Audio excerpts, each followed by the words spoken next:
आइए सुनते हैं आज की कहानी चरवाहा बालक और भेड़िया की। The shepherd boy and wolf story.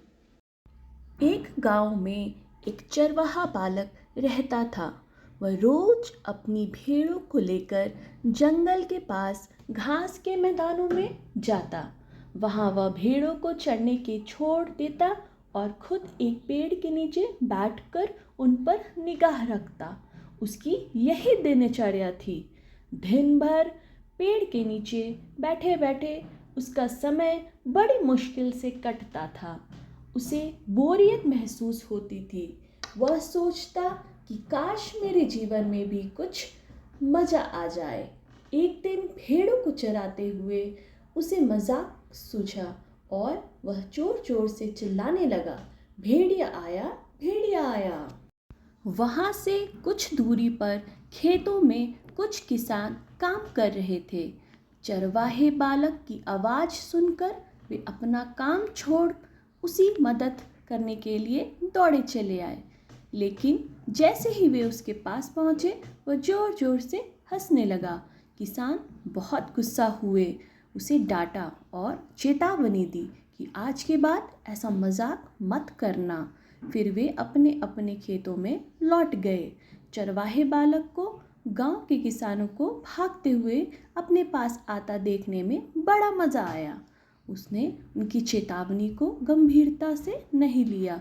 अगले दिन उसे फिर से मस्खरी सूझी और वह फिर से चिल्लाने लगा, भेड़िया आया, भेड़िया आया। खेत में काम कर रहे किसान फिर से दौड़े चले आए, जिन्हें देखकर चरवाहा बालक फिर से जोर जोर से हंसने लगा। किसानों ने उसे फिर से डांटा और चेतावनी दी, लेकिन उस पर इसका कोई असर नहीं हुआ। उसके बाद जब तब वह किसानों को इसी तरह भेड़िया आया कहकर बुलाता रहा। बालक को कोई खतरा तो नहीं, यह सोच किसान भी आते रहे, लेकिन वे उसकी इस शरारत से बहुत परेशान होने लगे। एक दिन चरवाहा बालक पेड़ की छाया में बैठकर बांसुरी बजा रहा था कि सच में एक भेड़िया वहां आ गया। वह मदद के लिए चिल्लाने लगा, भेड़िया आया। लेकिन इस बार किसानों ने सोचा कि आज भी ये बालक उन्हें परेशान कर रहा है, इसलिए वे उसकी मदद करने नहीं गए।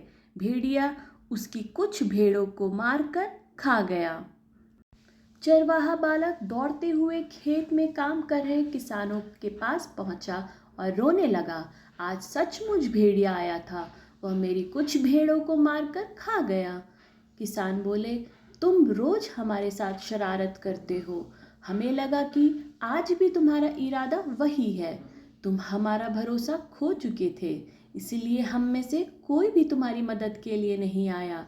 चरवाहा बालक को अपनी गलती का एहसास हुआ और उसने प्रण लिया कि वह कभी झूठ नहीं बोलेगा और दूसरे को परेशान नहीं करेगा। इस कहानी से हमें यही सीख मिलती है कि बार बार झूठ बोलने वालों पर कोई विश्वास नहीं करता।